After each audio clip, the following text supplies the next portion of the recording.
Amém? É uma honra estar aqui de novo. Para quem não me conhece, eu chamo Romeu. Sou membro da igreja aqui. Estive aqui quase 14 anos, não foi? Não é? Ainda sou missionário daqui, sou membro daqui. Amo aqui. Eu sou abençoado. Eu tenho privilégios, né, de tê-los comigo. E quero agradecer também, vocês estiveram orando pela minha mãe, que esteve enferma. Graças a Deus ela saiu do hospital com infecção, bactérias e está em casa, bem cuidada. Amanhã eu vou estar visitando ela. E também foi um tempo importante, 7 dias no hospital. Tive a oportunidade de estar com a senhora de 95 anos. Ela faleceu, essa irmã, mas foi um testemunho precioso. Então, ficávamos conversando com os filhos dela, neto, até a madrugada todos, falando sobre Deus. Então, foi um tempo que me edificou muito. Um tempo que eu aprendi muito com essas pessoas e com essa irmã, que era fantástica. Então, mas ela está na glória. Então, Deus me abençoou. Eu tenho que ver as coisas boas também, mesmo em face de morte, e ver como que Deus age no coração das pessoas. E eu queria falar com vocês hoje um pouco em Jeremias capítulo 12. Na verdade, eu estava falando para a pastora Neide ali que eu tenho, meu coração arde 3 mensagens, né? Então, eu vou tentar que o Espírito Santo de Deus me ajude a passar aquilo que meu coração está cheio. E o que eu tenho vivido e tenho experimentado. Mas obrigado pela oportunidade, eu sinto honrado. Jeremias 12, 1 a 5 até o 7. Aqui é uma queixa de Jeremias, e ele fala: Tu és justo, Senhor, quando apresento uma causa diante de ti. Contudo, eu gostaria de discutir contigo sobre a tua justiça. Porque o caminho dos ímpios prospera. Porque todos os traidores vivem sem problemas. Tu os plantaste e eles criaram raízes, cresceram e dão frutos. Tu estás sempre perto dos seus lábios, mas longe dos seus corações. Tu, porém, me conheces, Senhor.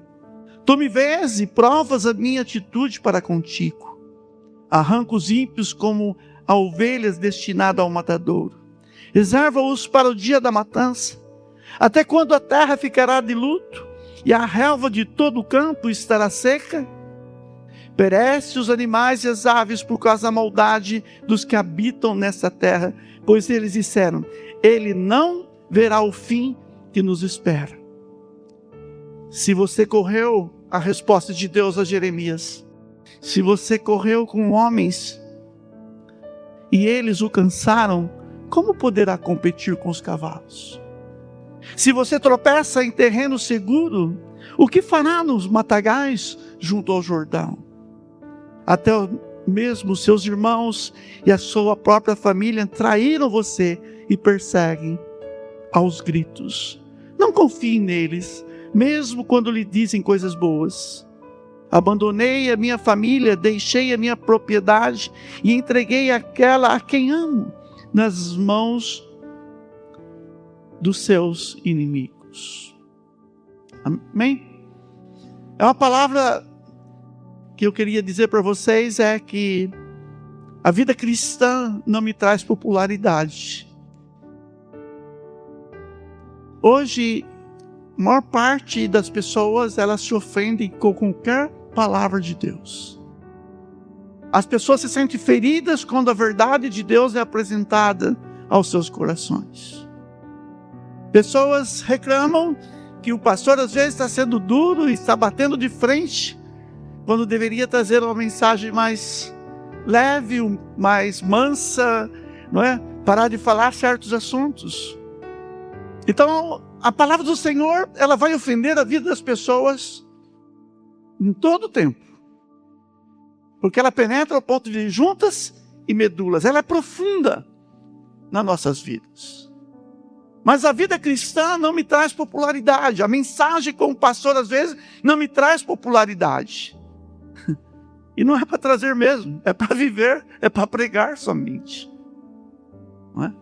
E a vida cristã, então, ela, nos dias de hoje, ela tem que ser vivida de uma forma muito, muito séria, diante de circunstâncias que nós estamos vivendo. E quando eu faço uma análise antropológica a respeito disso, a gente volta 40, 50 anos atrás, como foi feita a desconstrução do Evangelho, a desconstrução da igreja. Até tem um alerta para dar para vocês. Eu tenho visto pastores, homens falando assim, olha, até põe 4 pontos na mensagem, na compartilhação. E uma delas eles falam assim, olha, eu sou mais feliz hoje quando eu não estou na igreja. Porque na igreja eu encontro pessoas que são fofoquentas. As pessoas falam mal um do outro quando deveria falar bem.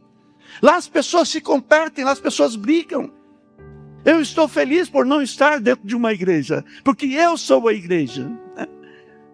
Mas a resposta que eu tenho para isso, eu pergunto às vezes para alguns pastores, que quem gostaria de pastorear a primeira igreja de Coríntios? Boa igreja.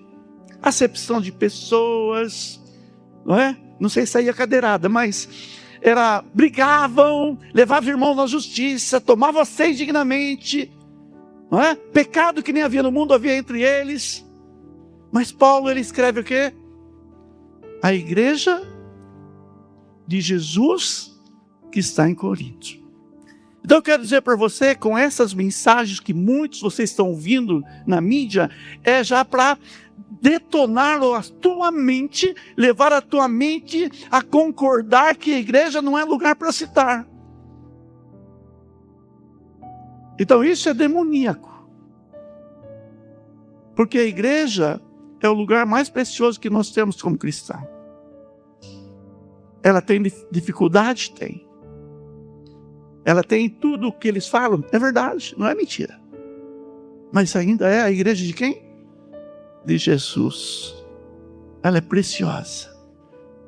Apenas eu tenho que fazer a diferença no meio dela. Não adianta eu falar mal do pastor Lelo, mas eu ter atitude igual ou pior do que a dele. Eu tenho que entender que isso é igreja e nós estamos juntos para nos ajudarmos a amar uns aos outros. Então cuidado com essas mensagens que são subliminar, que vai minando a tua vontade de estar na casa do Senhor. Você só vai olhar coisa ruim na casa de Deus. A igreja de Jesus, ela é amada, comprada por preço que ninguém pagou. Então cuidado com essas coisas. Não é? Mas se a sua vida é correta, se a sua vida cristã é justinha, anda direito, você não é uma pessoa agradável. Eu vi um testemunho de que alguém disse assim, eu não quero estar com você, porque você anda muito direito. E quem estava dizendo isso era um demônio, não era nem a pessoa. Longe de mim, vai embora porque eu não quero andar com você. Você é muito direito. Era demônio. Então quando você pensa em ter uma vida cristã autêntica, as coisas vão ser difíceis para você. Não vão ser fáceis. Porque nós vivemos num sistema que tem influenciado, são sistemas, por exemplo, liberal. Liberalismo é quando a igreja tem a sua estrutura, o seu padrão já não influencia mais nada no mundo. O comportamento da igreja não tem peso mais na sociedade. Nós temos também a questão da relativista, abandono dos padrões bíblicos. Nós temos também a questão, até isso é uma frase de um teólogo chamado Bauman, ele fala do evangelho líquido. Ele adapta A igreja adapta aos tempos pós-modernos. E o que ele quer dizer com isso? Não é? Que onde os valores se tornam flexíveis, descartáveis, focados no individualismo e um compromisso superficial com a cruz de Cristo. Então é isso que a igreja de Jesus tem vivido nesses dias. Não há o peso da cruz, não há o temor do Senhor pelas coisas dos céus. E é isso que nós estamos vivendo nesses dias. Mas eu coloquei aqui até no meu esboço: os tempos mudam, mas os princípios nunca. Pode mudar, mas os princípios não mudam. Deus não muda. Deus não muda. Não é? E nesse contexto de tendências e coisas que estão sendo vividas, muito forte isso tudo, ser um cristão autêntico traz aflições. Como pastor hoje, nós sofremos muito a desistência de muitos homens de Deus com respeito à igreja. Não querem lidar com gente. Não querem lidar com pessoas. Pastores desistindo. As aflições e a maior luta é essas tendências que influenciam a igreja todo dia. A luta pastoral hoje é manter as ovelhas animadas e firmes na casa de Deus.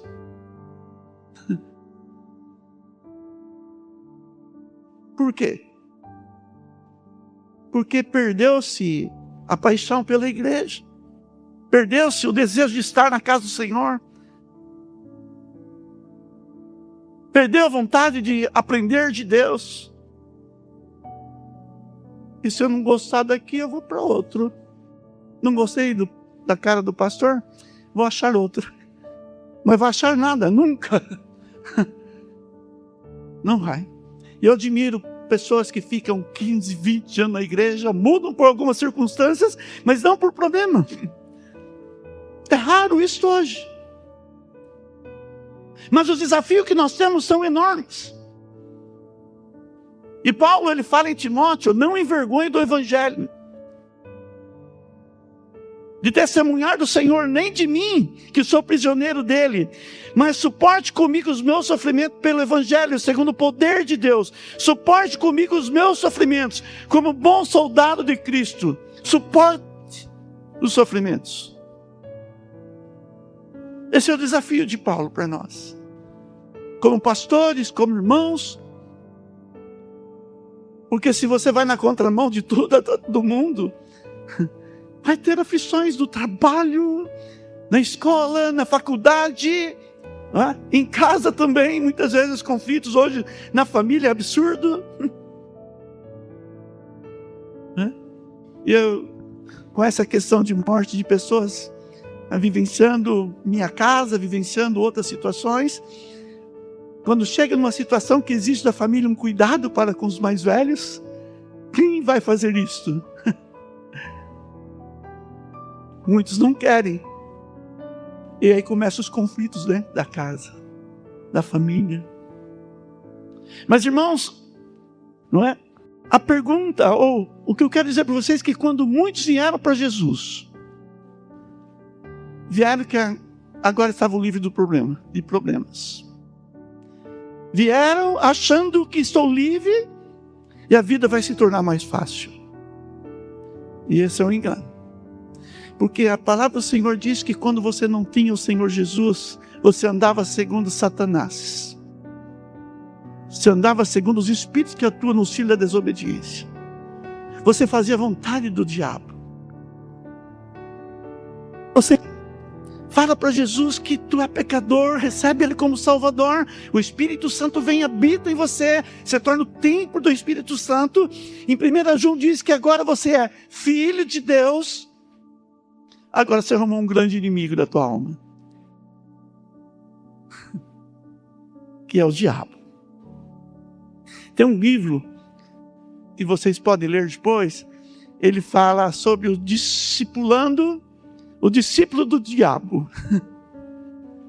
E o diabo, ele mostra as características para aquele discípulo dele, como você enganar pessoas, como levar os crentes para a bancarrota. E é um livro muito interessante ler. Não sei se você já leu. Mas a ideia é como estratégia para fazer com que você, um cristão, não viva o que tem que ser vivido.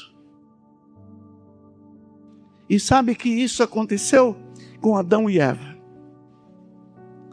Quando Eva dá ouvido a Satanás, quando Adão deu ouvido a Satanás através da sua esposa, a glória do Senhor saiu daquele lugar, daquelas vidas. Em 1 Coríntios fala que o primeiro homem, Adão, era um homem natural. O segundo Adão, que é Cristo, era um homem espiritual.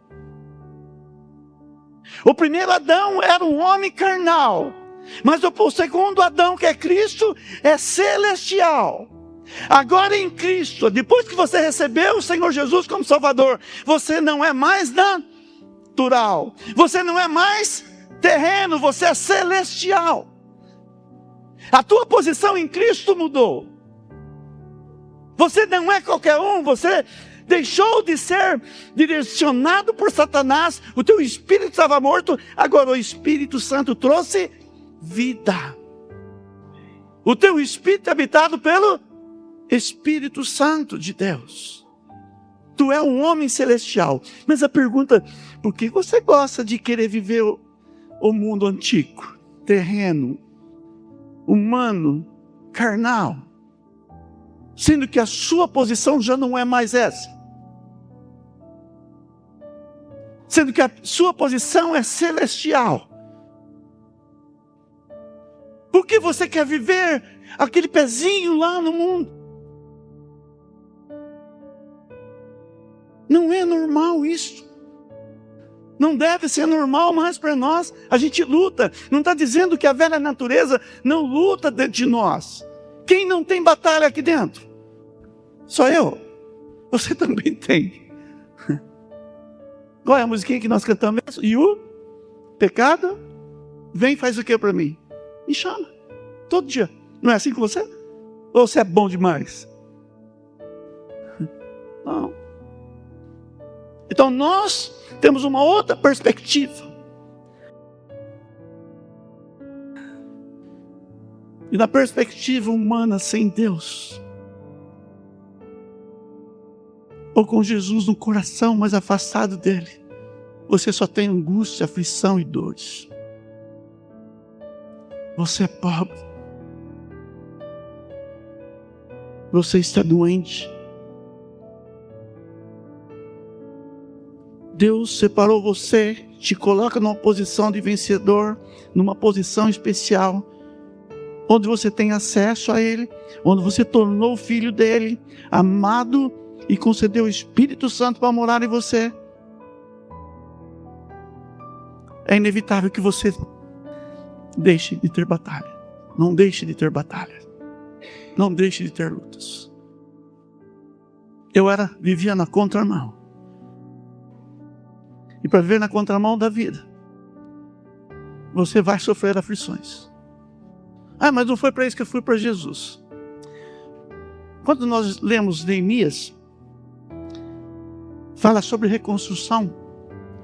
E Neemias, então, ele vai até Jerusalém, as portas estão destruídas, tudo está destruído, e ele vai lá para reconstruir Jerusalém. Mas ele não vai para só levantar paredes. Ele vai para reconstruir a glória do Senhor naquele lugar. Quando Jesus entrou na tua vida, Adão falhou em manter a glória de Deus. E assim nós somos herdeiros do pecado.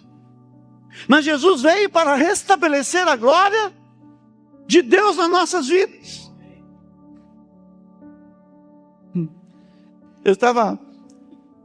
Ela perguntou para mim se o nenê dela, ele parece com quem?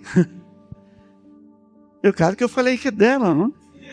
Ela é mais bonita, então tem que ser ela. Sabe, quando o Senhor vem restabelecer a glória dele, Ele vem fazer você semelhante a Jesus. E quando você pergunta para o pai, para a mãe, quem é mais bonito, eles vão falar, olha, mas esse tem característica dela, esse tem característica dos dois, essa é a realidade. Não é verdade? Agora, você nascido de Deus, quem você parece? Com quem você é parecido? Semelhante a Jesus?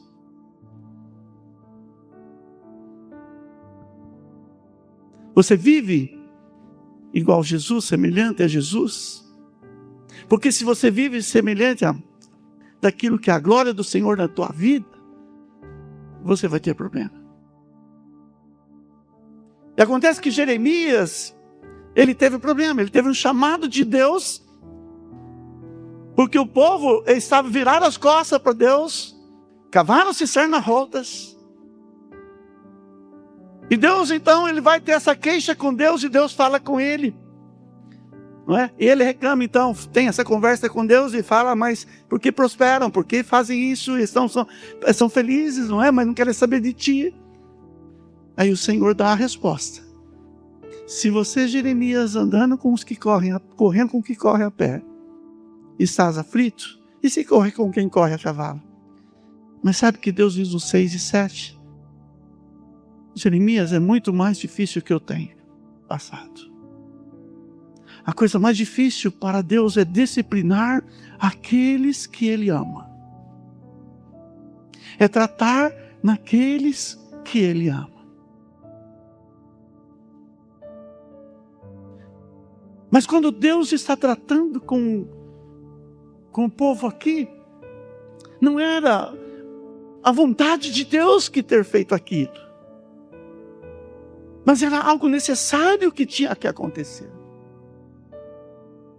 E às vezes a nossa vida é a mesma coisa, porque nós não damos respostas a Deus que deveríamos dar com a nossa vida, sendo quem nós somos em Cristo Jesus. E às vezes nós não entendemos como Deus lida conosco nesse sentido, mas Ele ama me tratar assim. Eu vi eu gosto de assistir, chama MF, é sobre questão de rural, e eu vi o testemunho de um fazendeiro. E o fazendeiro, ele disse assim, ele falou que ele tinha 3 filhos, acho que é 3 filhos mesmo. E ele fez um paralelo entre ele e Deus. Ele falou, eu tenho 3 filhos, mas só um filho quis andar comigo. Só um filho quis arar a terra comigo. Só um filho ouvia os meus conselhos. Só um filho quis viver o que eu vivi. Só um filho deu resposta de tudo que eu ensinei para ele com a experiência que eu tinha. E esse fazendeiro fala, assim é Deus conosco. Deus ama incondicional a todos, mas nem todos querem andar com o Senhor. Nem todos querem aprender com o Senhor. Nem todos querem seguir ao Senhor. E isso marcou muito a minha vida em relação a isso. Porque Deus, Ele me ama incondicionalmente. E por que eu não dou resposta desse amor? Por que eu não faço o que eu tenho que fazer naquilo que Deus manda eu fazer? Porque eu sei que obedecer é melhor do que o sacrifício. É muito melhor.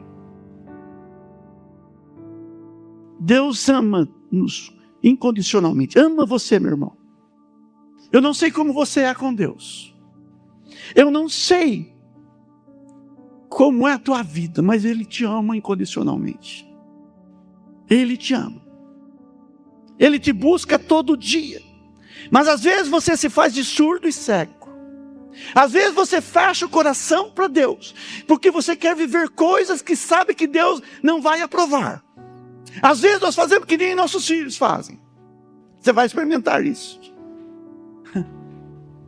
Sabe que o pai vai dizer não, e a vara pode vir no lombo, você procura a mãe. Só que nós damos ouvido não ao Pai da glória, damos ouvido ao Pai do mundo. Porque o Pai da glória não aprova o que eu estou vivendo e Ele sabe que vai disciplinar. E se você é nascido de Deus, você teme a Deus. Se você não é nascido de Deus, tu não teme a Deus. Aí você faz o que você quer da vida mesmo. Não te pesa. Não dói. Mas os que são nascidos de Deus, ofende Deus com os seus pecados. Ofende Deus com as suas atitudes. Ofende. Eu vou dizer uma coisa para você. Não vai ser legal. Diante de Deus o que você está vivendo. Não vai ser legal. E a mensagem que Jeremias tinha que levar aqui para o povo não era fácil. Parece que eu subi aqui hoje, é a primeira vez que eu estava pregando. Eu gastei a semana pensando, Senhor, como fazer? Mas Jeremias, meu irmão, diz que o povo cometeu 2 crimes no capítulo 2. Me abandonaram, cavaram cisternas que não retêm água.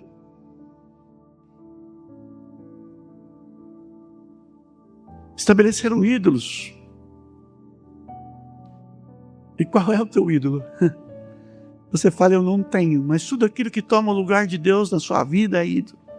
E o pastor falou sobre essa questão. A questão de você trocar as coisas, não é? Futebol, pela casa de Deus, pela vida de oração, por tudo isso. Porque se você viver a vida que você tem que viver, não te traz popularidade. E a coisa que mais os crentes querem é popularidade. Não é? Mas vida cristã correta não traz. E Jeremias, com muita coragem, muita propriedade, obedece a Deus para falar. E ele vai falar aquilo que Deus manda, porque Deus diz que eu vou estar contigo. Mas Deus, eu não sei falar, eu serei contigo. Não fale que você não passa de uma criança. Deus repreendeu ele. Mas Deus também trouxe motivação para ele. Deus trouxe motivação para que ele fosse fazer. E o desafio para Jeremias é não retroceda. O desafio para nós também é não retroceda. Vai e fala para as pessoas desse amor que Deus tem por você. E você deve falar desse amor para as pessoas. Billy Graham, ele fala que uma característica do cristão autêntico verdadeiro é que ele ama as pessoas. O cristão que é cristão de verdade, ele ama pessoas, ele ama o mundo. Não falando do mundo, pessoas. Porque o amor de Deus foi derramado nos nossos corações. O amor que você tem não é amor que vem de você, mas é de Deus o teu coração. Para que esse amor possa ir para os outros corações. Mas o desafio era, não volta para trás, Jeremias. Faz o que eu estou mandando. Faça o que eu estou mandando. Mas eu anotei aqui, escrevi o seguinte: talvez você nunca sentiu a presença do Senhor em sua vida. Talvez você nunca sentiu a unção do Espírito Santo de Deus na tua vida. Não estou falando nada disso, eu estou falando da plenitude do Espírito Santo, que a tua vida é outra. É algo que não dá para entender, não dá para falar, não dá para explicar. Mas talvez você nunca sentiu a presença do Senhor em sua vida. Talvez você nunca conseguiu entender as coisas da palavra. Talvez você se perdeu na vida como exemplo. Talvez sua autoridade espiritual, a autoridade onde você trabalha, na escola, em casa, se perdeu. Porque o Evangelho, a vida cristã autêntica para ser vivida, traz aflição e você não quer aflição. Quer viver de boa. quer viver na paz. Deus tem um propósito com sua vida e você deixou. Deus tem propósito com todas as vidas aqui, mas você não quer viver isto. Você não quer dedicar, você não quer consagrar. Você fala, você está falando, nem me conhece o coração. Mas se eu perguntar para você agora, quando você lê a Bíblia, você ora? Você tem prazer de estar aqui na casa do Senhor? Você tem prazer de servir o Senhor? A tua vida é centrada em Cristo? É uma das armadilhas do diabo naquele livro. É a distração. Tudo distrai, tudo rouba seu tempo. Qual é a frase que nós dizemos muito?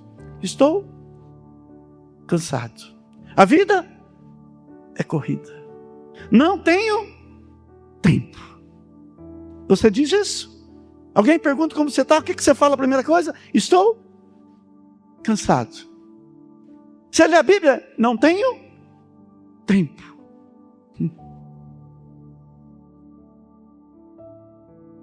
Eu vi uma mensagem do Billy Graham uma vez que ele fala assim, ele calculou a sua vida, o tempo da sua vida. Quantos anos você cresce, chega aos 15 anos, adolescente, fica jovem, você já perdeu quanto tempo na vida? Num bom sentido. Você não tinha ainda uma dependência, você não tinha um entendimento tão grande. Aí você é tomado pelo tempo que você passa quanto tempo para namorar, casar, então você envolve em quantas situações da tua vida. Aí quando você fica velho, você não tem força mais, não é, pastor? Acontece isso. Mas na tua juventude, diluiu o seu tempo e o tempo volta atrás. Então como você vive? Como você vive? Talvez os encantos da vida o aliciou, te conquistou. Talvez, mas é um motivo que eu não preciso saber, mas você e Deus sabe. Mas eu tenho meditado um pouco sobre brevidade do tempo, brevidade da vida.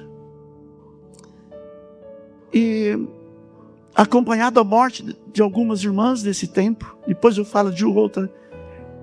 O Salmo 90 diz assim: recebemos 70 anos, algumas vezes aos 80, mas até os melhores anos são cheios de dor e desgosto. Logo eles aparecem e nós voamos. No verso 12 ele diz: ajuda-nos a entender como a vida é breve, para que vivamos com sabedoria. Desde que você nasceu, você já está caminhando para a morte.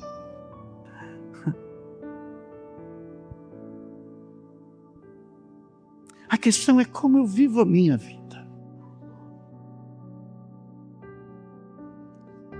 A partir que eu entendo Jesus Cristo, qual é o propósito da minha vida? Vocês acham que é só levantar de manhã, tomar café, ir para o trabalho, trabalhar, chegar cansado em casa, tomar um banho, janto, vou dormir? Vocês acham que a vida está voltada somente para as coisas dessa terra? O que você está construindo para a eternidade? O que você vai levar para a glória de tudo? Se a sua vida, a palavra do Senhor diz, se a sua vida se resume a essa vida, você é pobre, cego, nu, miserável. Então a vida do crente, que vive uma intensidade, ela não é popular. Ela traz aflição. Mas a vida do cristão agora, como ele está em Cristo, é uma outra perspectiva de vida. É uma outra razão de vida. E há um propósito de Deus para isto. Eu não estou dizendo que você não pode viver as coisas deste mundo, mas como você vive as coisas desse mundo. Porque para as coisas do mundo ser mais intenso. Eu ainda fico lutando comigo. Aconteceu que eu estava conversando com a minha esposa Isabel e fomos para a oração. Na oração, vocês sabem como que é, na igreja. É igual o culto de domingo, não é verdade? É? Por quê? Daí eu falei para ela, Mas hoje as pessoas não viram, acho que vai ser eu e você orando hoje. Ela falou, as pessoas não vêm. Isso importa. E eu falei, olha, eu estou aqui, isso importa. Eu não posso, eu só fiz assim depois para mim. Dá a entender para mim que pena. Mas para mim não. Ela ora com as mulheres na terça-feira. Tem dia que fica ela sozinha. Ela fica das 3 às 6 da tarde, 6:30. Ela falou, meu tempo foi fantástico.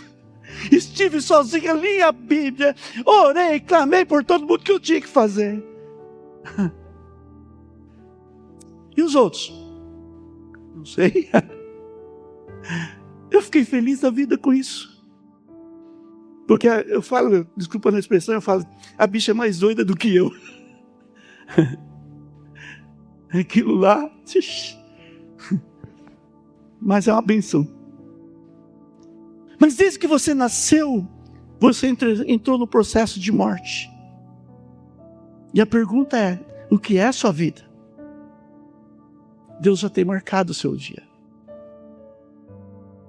Como você vive? E a palavra do Senhor diz em Efésios, vede prudentemente como andais, não como nécio, e sim como sábios, remindo o tempo, porque os dias são maus. Remir significa comprar. Significa eu comprar o meu tempo. O meu tempo é valioso. E nós jogamos o nosso tempo de vida por lixo.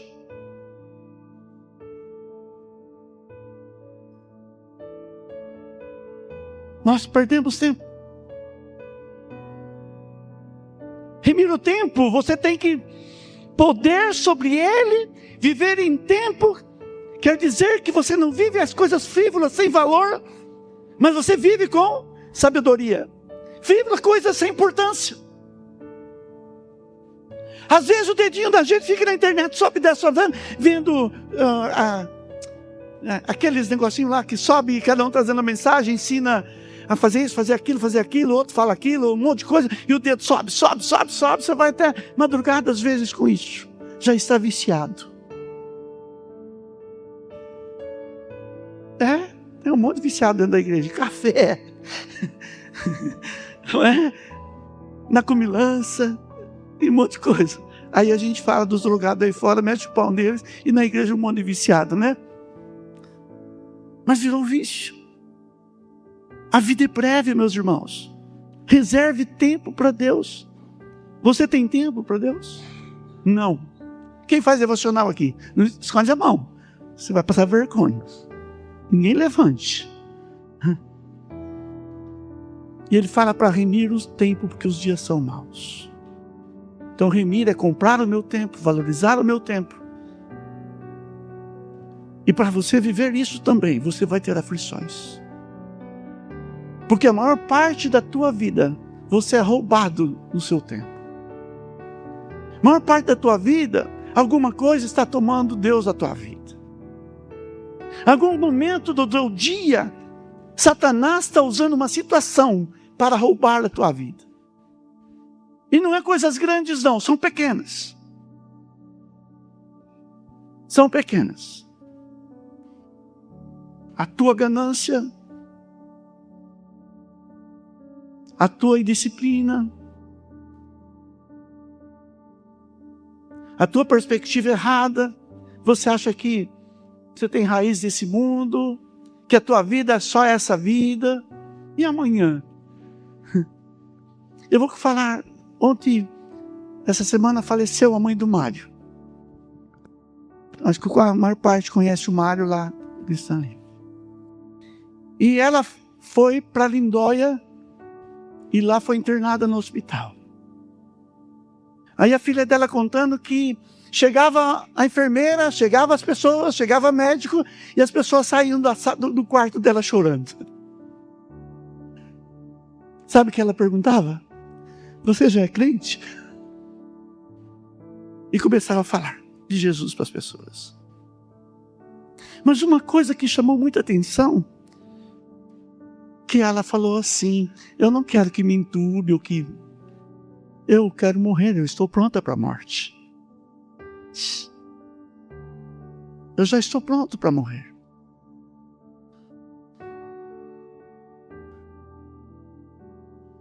A convicção que ela tinha de Jesus na vida dela. Ela sabia que a brevidade do tempo dela. Os filhos vieram da Bahia, vieram tudo quanto é canto. Ela se alegrou com todo mundo e já avisou: eu não quero que me enterrem aqui em Mindóia, eu quero que vocês me enterrem lá em São Paulo, em Itapecerica. Não quero.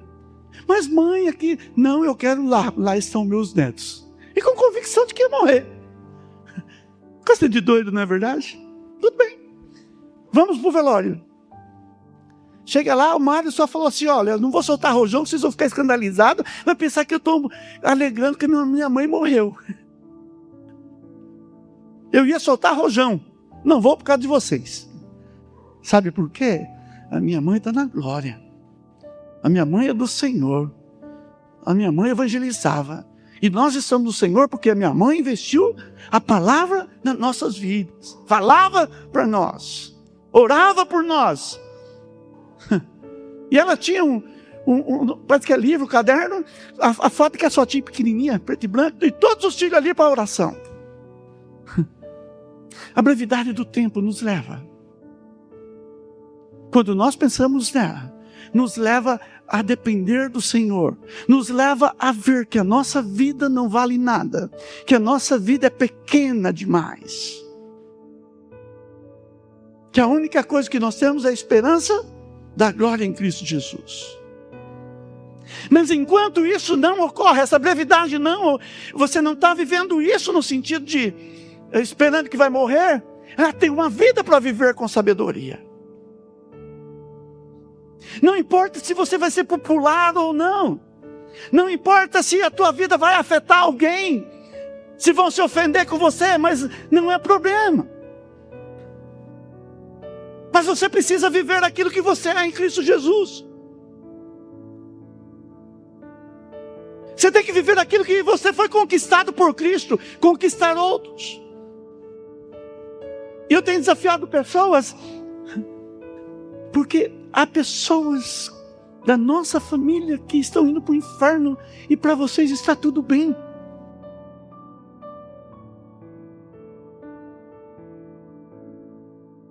Não jejua, não ora, não fala, não testemunha. É uma vida tão ruim espiritualmente, tão fraca, que se olharem para tu, vai falar: não quero Jesus nunca na vida.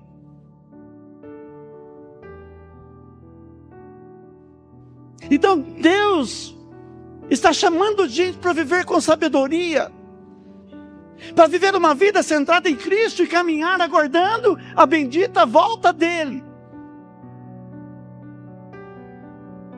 E não ficar envolvido com essas mensagens que traz para você uma perspectiva da terra. E a palavra do Senhor diz: onde está o teu coração, está o teu tesouro.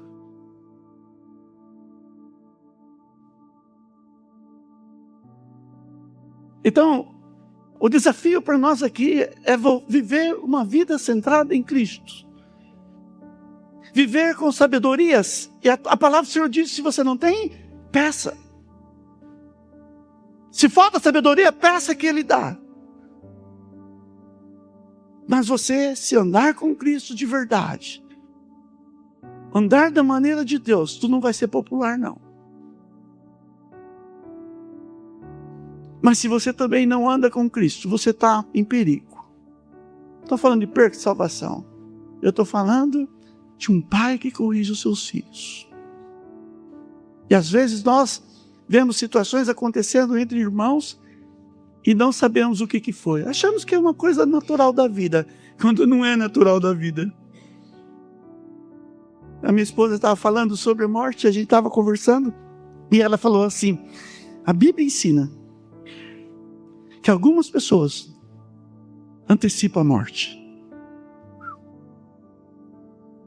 É quando você vive longe de Deus.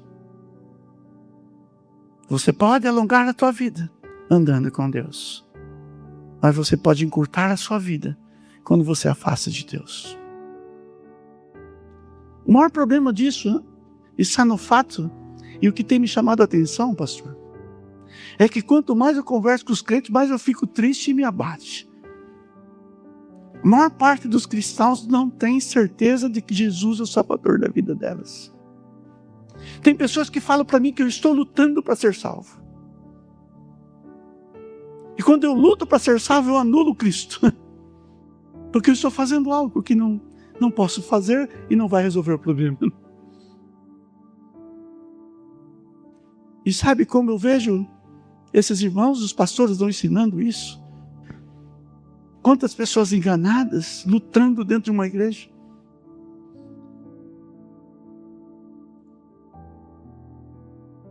Então dói na gente ver irmãozinhos. Dói ver, sabe o que mais, pastor? Pastores vivendo isso. E você testemunha comigo sobre isso.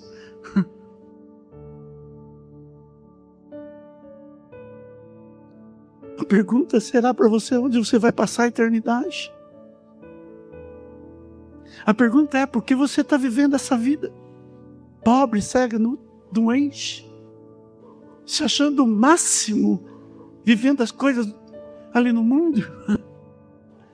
Vivendo uma vida tão pobre dentro da igreja. Uma vida tão pobre espiritualmente. Nem lutando consigo, com os pecados que todo dia vêm. Não me importo mais, eu não luto mais. Sabe o que significa quando eu paro de lutar com o meu pecado? Sabe o que significa? Que eu estou num caminho de morte. Que eu estou num caminho de disciplina de Deus. Aí quando vem isto, aí eu falo, mas depois a gente vai. O duro é nós somos hipócritas pra caramba, não é verdade? A gente vive totalmente ruim pra caramba, né? Mal pra caramba, aí morre. Bonzinho, que irmão maravilhoso. Não é assim? Safadeza, é verdade. Mentira. Uma vida errada, uma vida torta. Uma vida que não luta contra o pecado, não luta contra si mesmo, não luta contra o mundo. Sabe quem gosta e aplaude? É Satanás. Então o que Deus está fazendo é chamando-nos a voltar de novo para a vida certa. Se o prazer seu era o que o mundo gera, ô dó.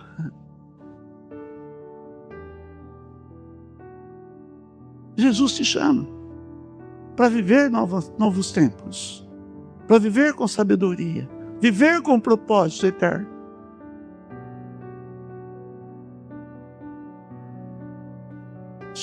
Você tem um chamado de Deus. Você foi chamado. Lembra quando Adão não conseguiu, falhou? Jesus não falhou. E o que Jesus quer fazer com a tua vida é que a glória seja manifesta na tua vida. A glória dele seja na tua vida. Ele quer trazer novamente a glória dele na tua vida em Cristo Jesus. Mas não é fácil reconstruir. Você vai ter que humilhar, vai ter que ajoelhar, vai ter que quebrantar, vai ter que reconhecer que é pecador, que está fazendo coisa que não deve. É fácil? Para você mesmo que você está vivendo errado.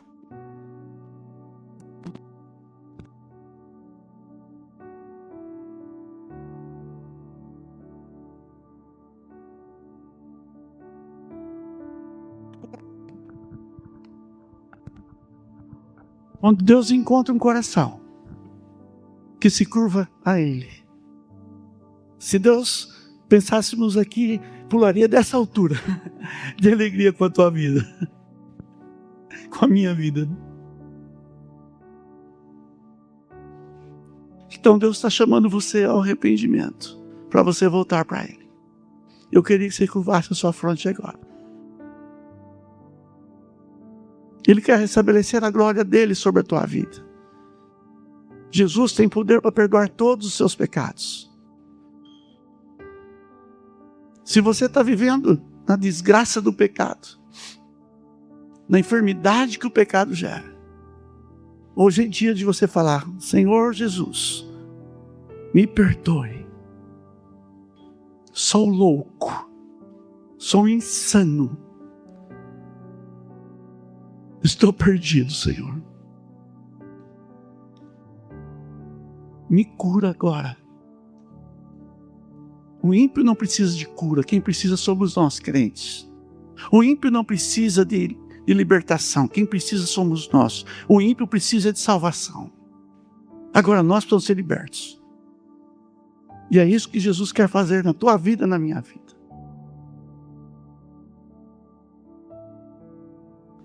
Eu não vou chamar você à frente, mas fique em pé se você quer. Tem uma decisão no seu coração e eu quero orar por você.